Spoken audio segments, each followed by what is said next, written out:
Voilà, exactement. Il y a beaucoup de secteurs où la vérificatrice rapporte l'incompétence des employés, de sa gestion. Et puis, nécessairement qu'on cache de l'information.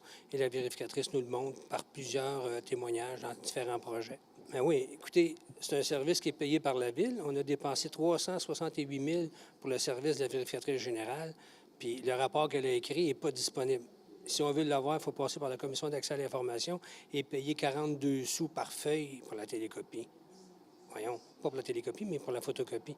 Alors, ça ne fait pas de sens, alors qu'on aurait pu produire au moins peut-être 1 millier de documents, les distribuer dans les universités, les distribuer dans les collèges, puis faire en sorte que les étudiants en comptabilité puissent lire le rapport de la vérificatrice générale, diffuser l'information à travers la population et non pas faire payer les citoyens pour avoir accès à un rapport qui dénonce la mauvaise gestion de la ville de Trois-Rivières.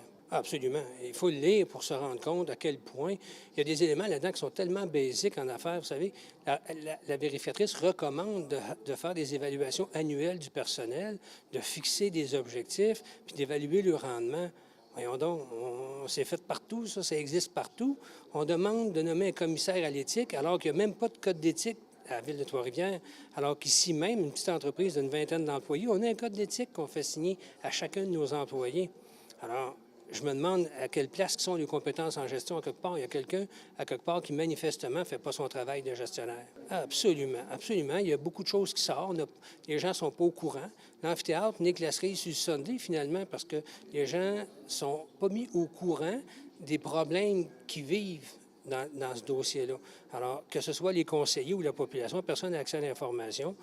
M. Lévesque disait il y a quelques jours qu'un plan stratégique, il y en avait un, mais il faudrait bien l'écrire. Mais là, s'il est dans sa tête, c'est pas bien bon pour la diffusion.